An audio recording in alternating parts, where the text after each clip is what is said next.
നേരക്കിരുന്നേ. അമ്മേ, ഇപ്പൊ ഞാനൊരു കഥ പറയട്ടാ. പറ. ആ കഥയെന്ന് പറയുമ്പം അതിന്റെ അവസാനം ഒരു ചോദ്യം ചോദിക്കാം, അതിന്റെ ആൻസർ അമ്മ പറയണം. കഥയിൽ എവിടെ നടി പൊട്ടി ചോദ്യം? കഥയല്ല, അത് എന്തായാലും ഞാൻ പറയാം, എന്റെ ആൻസർ അമ്മ പറഞ്ഞോണം. പറ. ഒരു വലിയ മരുഭൂമിയെ എന്നുവെച്ചാൽ ചുറ്റും മരുഭൂമിയാണ്. അവിടെ 2 ചേട്ടന്മാര് നടന്നു പോകണം. വലിയ മരുഭൂമി, അതിൽ 2 ചേട്ടന്മാര് നടന്നു പോകണം. ചുറ്റും മരുഭൂമിയാണ്, വേറൊന്നുമില്ല. ഈ 2 ചേട്ടന്മാര് മാത്രം ഒറ്റയ്ക്ക് ഇങ്ങനെ നടന്നു പോവേണേ. അപ്പോഴത്തേക്കും ഒരു ചേട്ടനാണെങ്കിൽ ഭയങ്കരമായിട്ട് ദാഹിച്ചു. അപ്പൊ ആ ചേട്ടൻ എന്ത് ചെയ്യും? വെള്ളം കുടിക്കും. വെള്ളം എവിടുന്ന് കുടിക്കും? മരുഭൂമിയിൽ വെള്ളമൊക്കെ കിട്ടും. അമ്മ, ഈ ചുറ്റും മരുഭൂമി ഒരു ഒട്ടകത്തിനൊക്കെ ഒന്ന് അതിന്റെ വെള്ളം കുടിക്കും. ഒട്ടക എവിടുന്നാ? മരുഭൂമിയിൽ ഒട്ടക ഇല്ലടി. അവിടെ ഇല്ല, അവിടെ ഫുൾ മരുഭൂമി അത്രേ ഉള്ളൂ. നമ്മ തോറ്റു. പറയട്ടാ. ഈ ചേട്ടനാണെങ്കിൽ ഈ ചേട്ടന്റെ കൂടെ ഒരു ചേട്ടൻ വന്നല്ല, ആ ചേട്ടൻ ഇടിച്ച് സൂപ്പാക്കിയിട്ട് സൂപ്പ് കുടിക്കും. പൊട്ടക്കഥ പൊട്ടക്കഥ. സൂപ്പർ അല്ലേ? പിന്നെ തൂപ്പട് ഇനിയും ഉണ്ടോ ഇതേപോലത്തെ? പറയട്ടാ. വേണ്ട. ആളുണ്ടോ ഇവിടെ? ഈ നിലവറ എപ്പോഴും ഇങ്ങനെ തുറന്നു കിട്ടേക്കണം. തുടങ്ങി. വന്ന് കയറി ഉടനെ ചീത്ത പറഞ്ഞു. എന്തോ വന്ന് കയറി ഉടനെ അങ്ങ് ചീത്ത വിളിച്ച് തുടങ്ങിക്കോളണം. പിന്നെ വരാതെ അറിയാൻ പറ്റൂടി ഇവിടെ എങ്ങനെ തുറന്നിട്ടേക്കണ കാര്യം? വൈകി വരുള്ളൂന്ന് പറഞ്ഞിട്ട്. ഇപ്പൊ നേരത്തെ വന്നതും കുഴപ്പമായ ചോദിച്ചത് എന്റെ പൊന്നെ. അല്ലേ, ഓരോ പെണ്ണുങ്ങള് കെട്ടിയോ വന്നാ മതി പറഞ്ഞ ഇങ്ങനെ നോക്കിയിരിക്കുക. ചായ വേണം. അതിന്റെ ഒരു ചെറിയ സന്തോഷ വാർത്തയുണ്ട്. ഇത് എന്തോന്നിത്? ഇത് ഇങ്ങനെ ചീകിയിട്ട് കാര്യമില്ല. ഇതിനെ നമ്മുടെ മറ്റേ മൂട്ടയ്ക്കടിക്കുന്ന മരുന്നുണ്ടല്ലോ, അത് മേടിച്ച് ഇതിന്റെ തലയിലടിക്കും. സ്കൂളിൽ പോണ പിള്ളേരെ അമ്മ അങ്ങനെ പേനൊക്കെ വരുമ്പോ ഇന്ന് രാത്രി പോലും എന്റെ അടുത്ത് കിടക്കരുത് കേട്ടാ. എനിക്ക് സന്തോഷം ഉണ്ടെന്ന് പറഞ്ഞത്. സന്തോഷമൊക്കെ പറയാം. ആദ്യം മുഖത്തൊരു സന്തോഷം ഒന്ന് ചിരിച്ച് കാണിക്കേ. അയ്യോ ഭയങ്കര. അതെ, ഒരു ജോലി ശരിയായിട്ടുണ്ട്.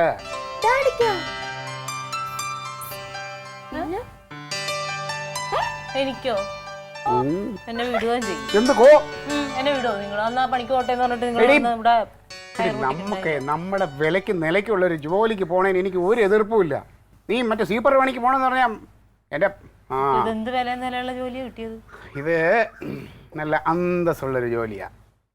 നമ്മുടെ അൻസാറില്ലയോ, അവൻ്റെ പിന്നെ ഒരു മാമാടെ ഒരു ബേക്കറി ഉണ്ട്. ആ ബേക്കറിയിൽ ബ്രെഡൊക്കെ ഉണ്ടാക്കുന്ന യൂണിറ്റിൽ മേൽനോട്ടത്തിനും അത് ഇച്ചിരി കവറിലൊക്കെ ആക്കാനും അടുക്കാനും വറക്കാനൊക്കെ ആയിട്ട് ഒരാൾ വേണം. അപ്പം അങ്ങനെ എന്നോട് ചോദിച്ചു ആരെങ്കിലും ഉണ്ടോയെന്ന്. അപ്പം ഞാൻ പറഞ്ഞ ശമ്പളമൊക്കെ എങ്ങനെയെന്ന് ചോദിച്ചു വന്നപ്പോൾ ശമ്പളം കേട്ടപ്പം ഞാനും ഒന്ന് ഞെട്ടി. പിന്നെ എത്രയുണ്ട് പറ, എത്രയാണെന്ന് പറ. 5000. പറ. അതിലും കൂടുതലുണ്ടോ? 10000. അല്ല, 15000. പിന്നെ ഡോക്ടറല്ലേ നിന്റെ അമ്മ? 15000 20,000 ഒക്കെ പറയാൻ. ഒരു 12,000 രൂപ കിട്ടും. എനിക്കോ? പിന്നെ എനിക്കാ? നീയല്ലേ ജോലിക്ക് പോണേ? സത്യം സത്യം. പക്ഷെ എനിക്കും ബേക്കറിയിലെ പണിയൊന്നും അറിഞ്ഞൂടാ. പിന്നെ എല്ലാവരും ഈ ബേക്കറി പണി പഠിച്ചിട്ടല്ലേ പോണം. അവിടെ പോയി നീ ഇതൊക്കെ നോക്കി കാര്യങ്ങളൊക്കെ ഒന്ന് ചെയ്ത് ചിട്ടാക്കി അടുക്കിയൊക്കെ വെച്ച് കഴിയുമ്പോഴേക്കും അതൊക്കെ പഠിക്കും. അതൊക്കെ ഓട്ടോമാറ്റിക്കായിട്ട് വന്നോളും. എന്നിട്ട് എന്നെ എടുക്കാന്ന് പറഞ്ഞോ? അല്ല, അതിപ്പോൾ ഞാൻ ഓക്കെ പറയണം. ഞാൻ ചോദിച്ചിട്ട് നിന്റെ സമ്മതം ചോദിച്ചിട്ട് പറയാം. പിന്നെ 10 രൂപയാണ് ശമ്പളം അവർ പറഞ്ഞത്. പിന്നെ എൻ്റെ ഭാര്യ ആവുമെന്ന് പറയുമ്പോൾ ഒരു 12,000 രൂപ തരാം. പ്രമുഖൻ്റെ വൈഫ് എന്ന് പറഞ്ഞ ഒരു പരിഗണന ആണെങ്കിൽ നിനക്ക് താല്പര്യം ഉണ്ടോ? പിന്നെ താല്പര്യം ഉണ്ടോന്നോ? അപ്പോൾ നാളെ പോവാമല്ലോ? അതോ മറ്റന്നാൾ മുതൽ തുടങ്ങണം? ഇല്ല, നാളെ തന്നെ പോവാം. ശരി, അങ്ങനെ ആണെങ്കിൽ ഞാൻ പറയാം. താല്പര്യം ഉണ്ടെന്ന് പറയാം. പോയി കാര്യങ്ങളൊക്കെ മനസ്സിലാക്കി അതിൻ്റെ രീതിക്ക് കൈകാര്യം ചെയ്ത് എല്ലാം പഠിച്ചു വെച്ചോ. സൂപ്പർ. എൻ്റെ വരുമ്പോൾ ഓരോ കഷ്ണം ബ്രെഡും കൂടെ കൊണ്ടുവരണം. പിന്നെ എന്നും വൈകിട്ടിന് ബ്രെഡായിരിക്കും എടി. എൻ്റെ ക്ലീറ്റോ, ജീവിതത്തിൽ ആദ്യമായിട്ട് നിങ്ങളുടെ പാർട്ടിയിലുള്ള ഒരാളെ കൊണ്ട് എനിക്കൊരു ഗുണമുണ്ടായി. അൻസാറിനെ കൊണ്ട്. എടി, ഞങ്ങളുടെ പാർട്ടിക്കാരുടെ ഒരു പ്രത്യേകത എന്ന് പറഞ്ഞാൽ ഞങ്ങൾ ഗുണം കുടുംബക്കാർക്ക് ഉണ്ടാക്കി കൊടുക്കുകയല്ലേ ചെയ്യണത്. പൊതുജനങ്ങൾക്ക് ആദ്യം ഇങ്ങനെ ഗുണം ഉണ്ടാക്കി കൊടുക്കും. നിങ്ങൾക്ക് എന്നെ കണ്ടിട്ട് പൊതുജനായിട്ട് തോന്നണില്ല? നീ ഇപ്പൊ പൊതുജനല്ല, നീ ഇപ്പോ എന്റെ പ്രിയതമയാണ് പ്രമുഖന്റെ. ക്ലീറ്റോ, എന്നെ അങ്ങനെ കാണണ്ട, എന്നെ പൊതുജനായിട്ട് കണ്ടാ മതി. അങ്ങനെ കാണാതിരിക്കാൻ പറ്റില്ല. ചായ വേണോ? ചായ വേണം, കടുപ്പത്തിൽ സ്ട്രോങ് ചായ. പിന്നെ നിന്നെ ഇനിയിപ്പോൾ പൊതുജനമായിട്ട് കാണണമെങ്കിൽ നിനക്ക് ജോലി മേടിക്കുന്നതിന് അതിന്റെ ഒരു ചെറിയ ഓഹരി ഈ പ്രമുഖന് തരേണ്ടി വരും. ചെലവൊക്കെ ചെയ്യും, പൈസ എന്റെ കയ്യിലിരിക്കും. വലിയ മുടി കിട്ടിയോ? ആ ആ ചീപ്പ് എടുത്ത് വെക്ക്. പൈസ വന്നപ്പോൾ ആളുകളുടെ മാറ്റം കണ്ടോ? ഈ പൈസ എൻ്റെ കയ്യിലായിരിക്കും. ഇനി എനിക്ക് കോള തന്നെ. എന്ത്? ഞാനും അമ്മയും കൂടെ കറങ്ങാൻ പോകും. അയ്യോ, നീ അമ്മയും കൂടെ കറങ്ങാൻ പോണ്. പിന്നെ ആ തല വൃത്തിയായിട്ട് പോയി കഴുകു. ആ ഷാമ്പു വെച്ച് കഴുകിയിട്ടൊക്കെ വന്ന് കിടക്കണം. സ്കൂളിലെ കുട്ടികളെയാണ് ഞാൻ ദിവസവും ചെയ്യും. അയ്യോ കുട്ടിയാണ് എൻ്റെ തലയാണെങ്കിൽ ഇപ്പം പാർട്ടി ഓഫീസിൽ ഇരിക്കാൻ വയ്യ, ചൊറിയാനും പറ്റുമോ? ആൾക്കാർ കണ്ട നാണക്കെടാ. ആരെയൊന്നും കയ്യിൽ കിട്ടിയിരിക്കും. കിടന്നുള്ളി ചീപ്പ്.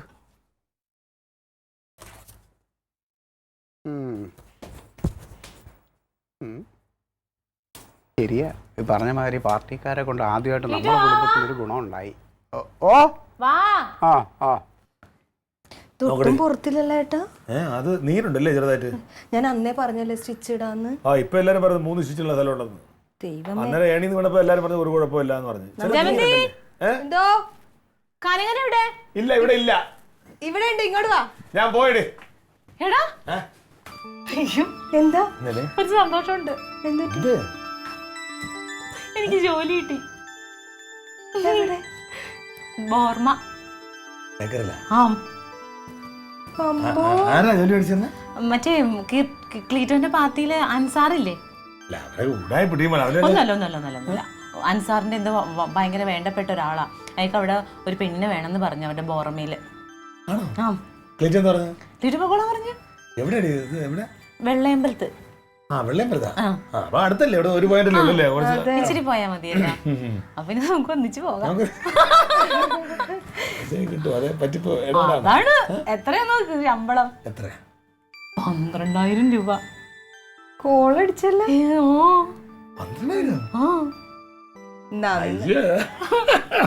നന്നായി. ഈ തൊഴിലുറപ്പിന് പോയി വെയിൽ കൊള്ളണ്ടല്ലോ. നേര്. അപ്പൊ ഞാൻ നാളെ വരെ പോകും. ചോറ് കൊണ്ടുപോകണം. ചോറ് മാത്രം കൊണ്ടുപോയാൽ മതി. ചായയൊക്കെ അവര് തരും. എല്ലാ ദിവസം ഉണ്ടാ? എല്ലാ ദിവസം വേണം. ഞായറാഴ്ച പോകില്ലേ?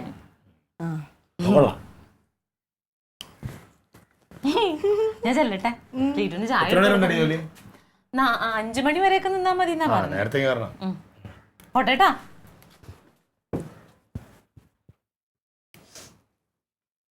രക്ഷപ്പെട്ടല്ലേ ഏട്ടാ? അവള് സന്തോഷം കണ്ടാതെ. അവനാ ജോലിക്കുന്നില്ല, അവളെങ്കിലും പോട്ട് അല്ലേ? ചേട്ടാ സമ്മതിച്ചല്ലോ. സമ്മതിച്ചില്ല, അവന് ഇടി കൊടുത്തനെ. ഇതിപ്പോ എന്തായാലും നന്നായി. അവള് ജോലി ചെയ്ത് കുറച്ച് പൈസ കിട്ടും. അവളെ കാര്യം നടന്നോളല്ലോ. അതെ, എന്നും വന്നിങ്ങനെ അതിനൊന്നും ചോദിക്കണ്ടല്ലോ. നീ അവളെ മൂത്ത സന്തോഷം കണ്ടായിരുന്നാടി? സ്വന്തമായിട്ട് ജോലിയൊക്കെ ചെയ്ത് സമ്പാദിക്കട്ടെ, മേടിക്കാവട്ടെ. സ്വന്തമായിട്ട് ജോലിക്ക് പോകണമെന്ന് എനിക്കും ആഗ്രഹമൊക്കെ ഉണ്ട്. എന്ത് ജോലി?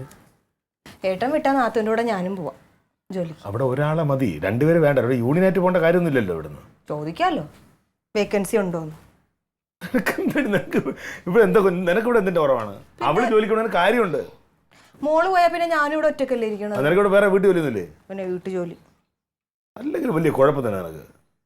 നമുക്ക് ദൈവം ആവശ്യത്തിന് തന്നിട്ടുണ്ട്, അത് മതി. അവൾക്ക് ഇല്ലാത്തതുകൊണ്ടാണ്. അവളില്ലാത്തതുകൊണ്ട് അവൾ പോട്ട്, അവൾക്കൊരു സന്തോഷം ഉണ്ടാവട്ടെ. ഇപ്പൊ അവളുടെ മുഖത്ത് ഒരു ചിരിയും ആ സന്തോഷം, അത് മതി എനിക്ക്.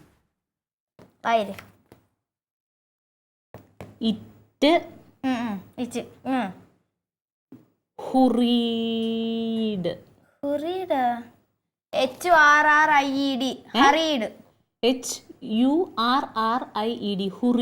Hurried pronunciation hurried. It hurried over the hills and Excuse me, my dear wife and daughter. അതൊക്കെ ഇങ്ങനെ പോയി ഒരു വഴിക്കങ്ങ് പോയി. ഒരു സാരി മേടിച്ചടി, നാളെ പുതിയ ജോലിക്ക് പോകാനുള്ളതല്ലേ. ഇച്ചിരി ഗമയിലായിക്കോട്ടെ. എന്നെ പോലൊരു പ്രമുഖന്റെ ഭാര്യ ഒരു സ്ഥാപനത്തിൽ ജോലിക്ക് പോകുമ്പോൾ അവിടെ വരുന്ന ആൾക്കാരൊക്കെ ശ്രദ്ധിക്കില്ല എങ്ങനെയെന്ന്. അങ്ങനെ സംഭവമൊന്നുമല്ല, ഒരു 50% ഡിസ്കൗണ്ട് കിട്ടി, അങ്ങനെ മേടിച്ചു. എന്നാലും സാരിയല്ലേ. നിനക്കൊണ്ടത് കൊത്തു പൊറോട്ട. കൊത്തു പൊറോട്ട, ചിക്കൻ കൊത്തു പൊറോട്ട. ഇതിന് ചേർന്ന ബ്ലൗസ് ഉണ്ടാവോ? ഏതെങ്കിലും ഒരു ബ്ലൗസ് അഡ്ജസ്റ്റ് ചെയ്ത് ഇട്. നീലയിടാം, നീല ഉണ്ടെന്ന് തോന്നുന്നു. നേരത്തെ എഴുന്നേക്കണേ രാവിലെ കേട്ടോ. ഇതെന്താണ്? നീ ഉണ്ടാക്കിയാണല്ലോ, കഴിക്കാൻ വല്ല ഉണ്ടാക്കി. കഞ്ഞിയുണ്ട്. കഞ്ഞി നമുക്ക് നാളെ പഴങ്കഞ്ഞിയായിട്ട് കുടിക്കാം ബ്രേക്ക്ഫാസ്റ്റിന്. ഇന്നിപ്പം നമുക്ക് ഇത് അടിക്കാം, കൊത്തു പൊറോട്ട. പക്ഷേ 2 എണ്ണല്ലേ ഉള്ളൂ? മതി. ഇത് 2 4 പേർക്ക് കഴിക്കാനുണ്ട്, ക്വാണ്ടിറ്റി ഉണ്ട്. അത് പ്രമുഖൻ. അത്രയ്ക്കൊന്നും ഞാൻ തിന്നില്ല. എനിക്ക് ഒന്നിന്റെ പാതിയെ ഇന്ന് ഞാൻ കഴിക്കുള്ളൂ. എന്തോ ശരി, ഒന്നിന്റെ പകുതി എടുത്ത് കറക്റ്റ് പകുതിയാക്കി അവൾക്ക് കൊടുക്കും. കാണട്ടെ. നാളെ അപ്പൊ ഞാനിപ്പോ ഇവിടുന്ന് എപ്പോ ഇറങ്ങണം? നാളെ രാവിലെ ഒരു 8:30 ആകുമ്പോൾ ഇറങ്ങുന്ന രീതിയിൽ പ്ലാൻ ചെയ്യും. എന്നാ പിന്നെ അപ്പൊ ഞാനും തക്കളിമോളും കൂടി ഒരുമിച്ച് അങ്ങ് ഇറങ്ങാം. ഓ ആയിക്കോട്ടെ. അമ്മ ഉണ്ടാക്കോ? അമ്മ ഉണ്ടാക്കും. കൊണ്ടാക്കണേന്തിനാ? ഞാനും കൂടെ പോകുമ്പോ നീ അങ്ങോട്ട്. ആ ബസ് സ്റ്റോപ്പ് വരെ. അത് അമ്മയുണ്ടല്ലോ. നീ തന്നെ നടന്നു പോറായില്ല. ഞാനൊന്ന് മേല് കഴിയട്ടെ. എന്നാ വേഗം അത് കഴിക്കാം. ഇച്ചിരി കട്ടൻ കാപ്പി എടുത്താ കൊള്ളാം. ഡാഡി കഴിച്ചിട്ട് മേലെ വരുവാ. വേണ്ട, അത് മതി, എനിക്ക് വിശക്കണം. അവിടെ വെക്കടിക്കൂടെ. ഞാൻ എന്റെ എടുക്കട്ട്. എന്തിനാ അങ്ങനെ കൈയൊക്കെ കഴുകി വൃത്തിയായിട്ട് വാ. കൈയൊക്കെ കഴിവ് എന്റെതാ. എന്റെ പൊന്ന് തക്കളിമോളെ, നീ തന്നെ തിന്നോ? ബാ. ഇവിടെ ആരും നിന്റെ ഒന്നും എടുത്തിട്ട് പോലെ. എവിടെ പോണ്? പാത്രം എടുക്ക്. അന്നാ അമ്മയ്ക്ക് എടുത്തിട്ടുണ്ടോ? അമ്മയ്ക്കൊന്നും വായ, അമ്മ ആണെങ്കിൽ എടുത്തോ.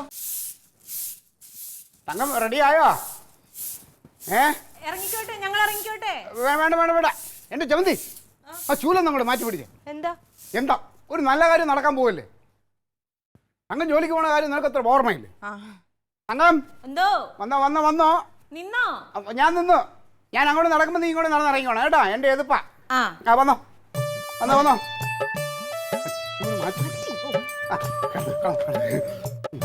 പോട്ടെ. എടി ചോറ് പൊതി ഉണക്കമീന് എടുത്തു. ഞാൻ അവിടെ വെച്ചിരുന്നു. ചോറ് എടുത്തല്ലേ? പോട്ടെ എടി. എത്ര മണിക്ക് വരും? ഇനിയിപ്പോ 5:30 ആവും. പോട്ടെ എന്നാ. ശരി. പിന്നെ പറഞ്ഞതൊക്കെ ഓർമ്മയുണ്ടല്ലോ. വെയിലൊന്നും കൊള്ളരുത് നടന്നു പോകുമ്പോ കേട്ടോ. ഇല്ല, അവളെ സ്കൂൾ വണ്ടിയിലാക്കിയിട്ടേ ഞാൻ പോകാം. അവളങ്ങ് പൊക്കോളും. ഈ സമയത്ത് എല്ലാം നോക്ക്. പോണേട്ടാ. ഡാഡി പോണേ. അവൻ പോയില്ലേ? പോയി. നടക്കുവനെ.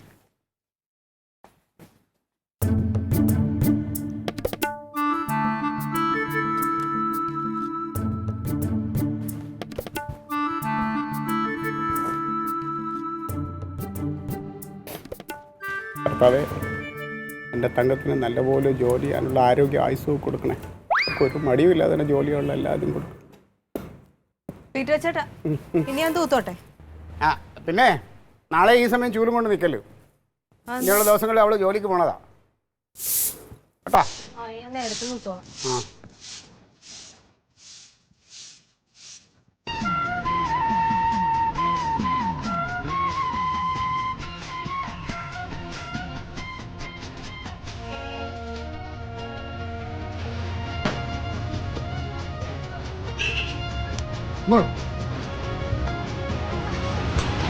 ആ ഒരു ചായ കുടിക്കേ.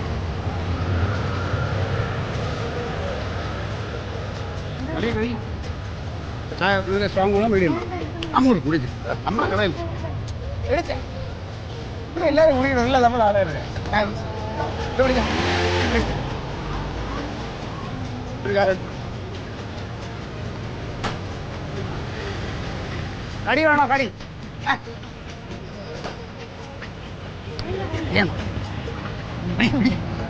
എടുക്കടി അങ്ങോട്ട്. ഗോയ ക്ഷീണിച്ച് വരുന്നില്ലേ? ഇത് ഇവിടുത്തെ സ്പെഷ്യലാ. എങ്ങനെയുണ്ട് ജോലിയൊക്കെ? ആ കൂടെയുള്ള പണിക്കാരൊക്കെ എങ്ങനെയുണ്ട്? നല്ല ആൾക്കാരാ. മുതലാളിയോ? ചിരിക്കൊന്നുമില്ല. ഒരു മൂച്ചേട്ടയെന്നാ തോന്നണേ. അല്ല, അത് അങ്ങനെയാണ്. നമ്മൾ ആദ്യം ചെല്ലുമ്പോല്ലേ. പക്ഷെ ഭാഗ്യമാണ് കേട്ടോ, ഈ നേരം ആകുമ്പോൾ പോരാ. ഇത് ശരിക്കും പറഞ്ഞാൽ നേരത്തെ ഒരു ഉച്ചയ്ക്ക് പോരാ. ഞങ്ങൾ പിന്നെ എല്ലാവരും വർത്താനം പറഞ്ഞ് അങ്ങനെ ഇരുന്നതാണ്. പിന്നെ അങ്ങനെ ജോലി പെട്ടെന്ന് തീർന്നു എന്ന് പറഞ്ഞ് പെട്ടെന്ന് ജോലി തീർത്തിട്ട് വരാൻ നോക്കണ്ട. അത് മണ്ടത്തരമാണ്. എന്താ ചെയ്യേണ്ടതെന്ന് വെച്ച് കഴിഞ്ഞാൽ അവിടെ നമ്മൾ ജോലിക്ക് കയറിയാൽ അവിടെ നമ്മൾ എന്തൊക്കെയാണ് എന്നുള്ളത് വരുത്തിയെടുക്കണം. ഇനി ഞങ്ങൾ രാഷ്ട്രീയക്കാരൊക്കെ എവിടെയെങ്കിലും നമ്മൾ ചെന്ന് പെട്ടാൽ പിന്നെ അവിടെ നമ്മളായിരിക്കും ആളിനാണ്. നമ്മൾ നിറഞ്ഞങ്ങ് നിൽക്കും. അതുപോലെ നീ ആ സ്ഥാപനത്തിൻ്റെ എല്ലാമായി മാറണം.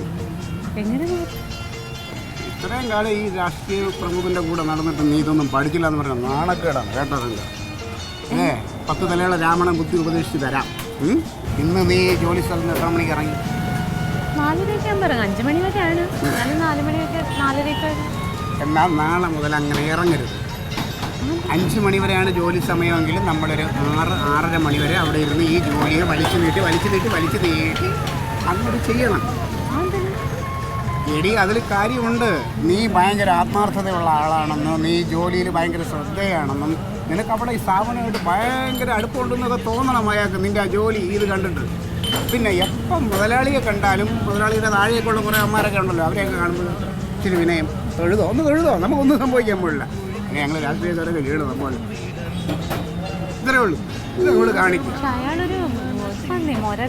നീ ഒരാഴ്ച ഇങ്ങനെ ചെയ്തു നോക്കിയാണ്, അയാളെ അപ്പം പോലും നിന്നെ കാണുമ്പോൾ പിന്നെ തിരിച്ച് തൊഴുതു കിടക്കും. അതൊക്കെ എന്താ സംഭവമല്ലേ. പിന്നെ നിനക്ക് ഇത് കഴിയുമ്പോൾ എത്രയും പെട്ടെന്ന് സ്ഥാനക്കയറ്റം കിട്ടും.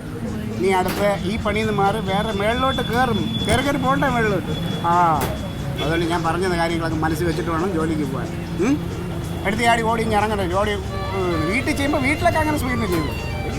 അങ്ങനെ ചെയ്യേണ്ട കാര്യമുള്ളൂ. നിനക്കൊരു കടിക്കടി അങ്ങോട്ട് കഴിക്കടി. എന്ത് എനിക്ക് പകുതി മതി.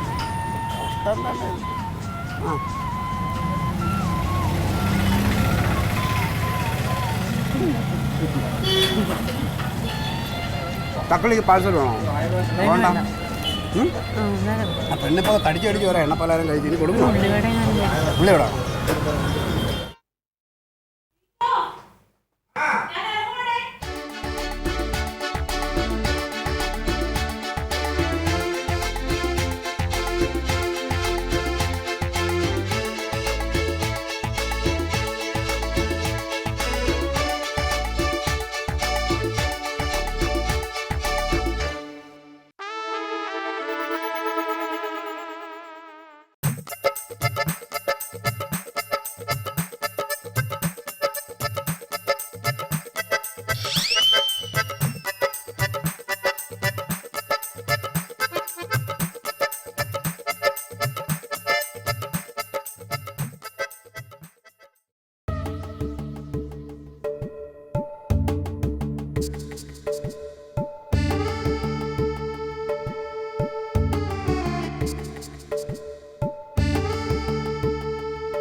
അടുപ്പത്തുള്ളതെടുത്ത് മാറ്റി വെച്ചേക്കേ. ഡാഡി പോണേ.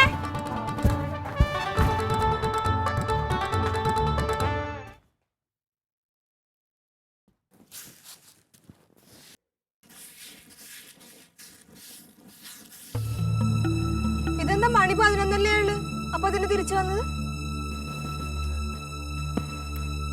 ഇന്നില്ലായിരുന്നാ? എന്ത് പറ്റി? എന്ത് പറ്റി? എന്താ എന്തോടി തങ്കം? കടാവതി അതാ ഹർത്താലാ?